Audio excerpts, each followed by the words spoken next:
حضرت شاہ عبد العزیز کی بات آئی تو ان کی ایک اور بات یاد آئی. ان کی خدمت میں ایک شخص آئے بخارا سے. حضرت کی شہرت سنی کی دہلی میں ایک آفتاب ہے، ایک مہتاب ہے، ایک چاند ہے جو اور ایک سورج ہے جس کی روشنی اور نور کی کرنیں ہیں. اپنے بیٹے کو لے آئے حضرت کے ہاں کہ حضرت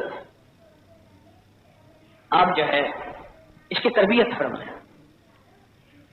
بہت عرصہ چھوڑا. کئی سالوں کے بعد بیٹے کے ذہن میں بخارا کا وہ رجحان تھا کہ میں بخارا سے آیا ہوں اور امام بخاری بھی بخارا کے تھے اور میرا ایک وقار اور مقام ہے اور میری ایک عزت اور عظمت ہے. اس کے ذہن میں وہ بخارا تھا. اس نے ایک بڑے عرصے کے بعد کہنے لگا مجھے کچھ بھی نہیں ملا، کچھ نہیں پایا میں نے.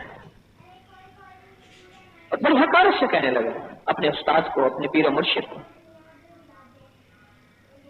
حضرت نے فرمایا اچھا ٹھیک ہے کوئی حل نہیں، آپ ایسا کرو یہ سورت ہے نا انا فتحنا لک فتحا مبین، اس کو پڑھو ایک خاص تعداد میں 8 دن پڑھو. 8 دن کے بعد تم چلے جاؤ. اس کو ایک خاص تعداد بتائی کہ 8 دن اس کو پڑھو. 8 دن وہ پڑھتے رہے. اس کے بعد وہ چل پڑا.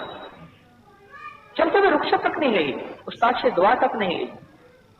میں بخارا کا ہوں اور بخارا سے بڑی بڑی ہستیاں آئی ہیں اور بڑے صغیر کو انہوں نے یہ آتے ہیں روحانیت کا پانی پلایا ہے اور روحانیت کے پودوں کو پانی انہوں نے دیا ہے بخارا والوں نے. ابھی گئے تو سفر پیدل کا تھا، جنگل آئے اور جگہ جگہ دریا، نہر، جنگل.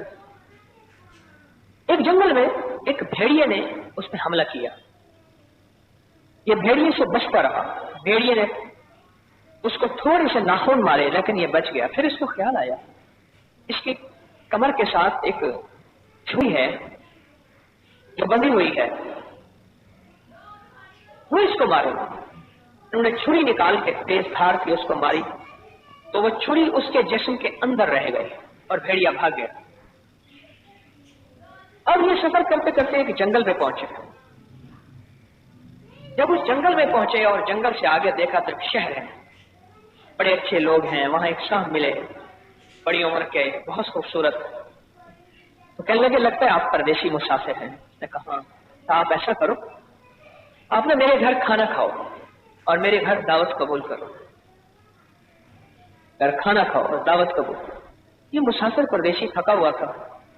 ان کے گھر گیا، کھانا کھایا، دعوت کھائی. کھانا کھاتے کھاتے دیکھا تو ان کے گھر کے تاک میں وہی چھری پڑی ہوئی تھی. وہی چھری گھر کے تاک میں پڑی ہوئی تھی. صاحب خانہ پانی لینے گئے تھے، کچھ کھانے کی چیز لینے گئے تھے، پینے کی. واپس جب آئے تو حیرت سے کہنے لگے یہ چھری وہی نہیں ہے جو میں نے بھیڑیے کو ماری تھی. اور بھیڑیا جو ہے وہ چھری سمیت بھاگ گیا. کہنے لگے بھیڑیا میں تھا. اگر تیرے پیچھے نسبت شاہ عبد العزیز کی نہ ہوتی، ایک بڑی ہستی کی نہ ہوتی تو مارا جاتا. کبھی بھی اپنے استاد پیر و مرشد کے عیب نہ چننا. جو غلطیاں تجھے نظر آتی ہیں وہ تیرے اندر کا عکس ہے، تو یہ شیشے میں اپنے عیب نظر آتے ہیں. کبھی ان کے عیب نہ چننا، کبھی ان کی غلطیاں نہ چننا. انہی کی نسبت تجھے بچا گئی ہے. اب بتا کہاں جانا چاہے گا. رو پڑا، توبہ کی. انہوں نے بہت لمبی بات کی. میں نے مختصر لفظوں میں کہا ہے کہ تو نے پیر و مرشد کتنی توہین کی. تو نے کہا مجھے کچھ نہیں ملا، آج تو بچا بیٹھا ہے تو ان کی برکت سے، ان کی برکت سے. کبھی بھی ان کی حقارت تیری نظروں میں نہ آئے، تیرے لہجے میں نہ آئے، تیرے لفظوں میں نہ آئے. ایک لمبی بات کی. کہا بتا کہاں جانا چاہتا ہے. کہا حضرت شاہ صاحب کے قدموں میں جانا چاہتا ہوں، ان سے معافی مانگنا چاہتا ہوں، بخارا نہیں جانا چاہتا. اور پوچھا آپ ہیں کون؟ کہا نہ میں انسان ہوں، نہ فرشتہ ہوں، نہ جن ہوں. الحمدللہ رب العالمین، میرا رب عالمین کا رب ہے، ہم کوئی اور مخلوق ہے.